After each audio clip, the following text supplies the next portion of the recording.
Commerce and management hub smart commerce and management hub లో hypothesis testing లో Z test అంటే ఏంటో చూద్దాం. ఈ జెడ్ టెస్ట్ అనేది ప్రొఫెసర్ ఫిషర్ అనే ఆయన ఇచ్చారు. అసలు ఈ జెడ్ టెస్ట్ అనేది ఎందుకు యూజ్ చేస్తారు అంటే Z test is used to determine if there is a significant difference between sample mean population mean.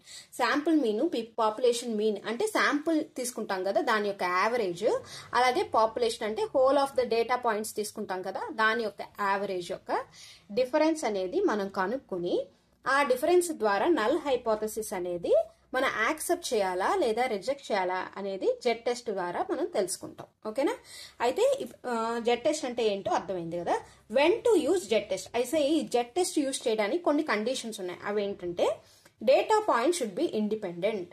Data points అనేవి ఇండిపెండెంట్ గా ఉండాలి. అంటే ఏంటి, ఫర్ ఎగ్జాంపుల్ 25 స్టూడెంట్స్ యొక్క శాంపుల్ తీసుకుని శాంపుల్ హైట్స్ తీసుకున్నాం అనుకోండి, ఒక్కొక్కరు ఒక్కొక్క హైట్ అంటే డేటా పాయింట్స్ అనేవి ఇండిపెండెంట్ గా ఉన్నాయి. ఒక స్టూడెంట్ ఒక హైట్ లో ఉంటాడు, ఒక స్టూడెంట్ ఒక హైట్ లో ఉంటాడు. దేని మీద ఒకటొకటి ఆధారపడి లేవు. అలాంటి టైంలో యూజ్ చేయొచ్చు. అలాగే sample size be large. For example sample size అనేది ఎప్పుడైతే 30 కన్నా ఎక్కువ ఉందో అంటే 30 శాంపుల్స్ కన్నా మనం ఎక్కువ శాంపుల్స్ తీసుకుంటున్నాం అనుకోండి, అప్పుడు కూడా జెడ్ టెస్ట్ యూజ్ చేస్తాం. అంటే శాంపుల్ సైజ్ అనేది పెద్దగా ఉన్నప్పుడు జెడ్ టెస్ట్ యూజ్ చేస్తాం. Known population variance. అసలు ఈ పాపులేషన్ వేరియన్స్ అంటే ఏంటి, దీన్ని ఎలా కనుక్కోవాలి అనేది నేను కింద ఉన్న డిస్క్రిప్షన్ లో లింక్ ఇచ్చాను, చూడండి. అలాగే samples being compared are independent of each other. అలాగే శాంపుల్స్ అనేవి నేను చెప్పాను కదా ఒకరి మీద ఒకటి ఆధారపడకుండా ఇండిపెండెంట్ గా ఉండాలి. అంటే heights for example. Population standard deviation known అంటే అలాగే పాపులేషన్ స్టాండర్డ్ డివియేషన్ కూడా తెలిసి ఉండాలి. ఈ స్టాండర్డ్ డివియేషన్ ఈజీగా కనుక్కోవచ్చు. ఎలా అంటే పాపులేషన్ వేరియన్స్ మనం ఎలా కనుక్కోవాలో తెలుసు కదా, దాన్ని గనక స్క్వేరింగ్ చేస్తే స్టాండర్డ్ డివియేషన్ వచ్చేస్తుంది.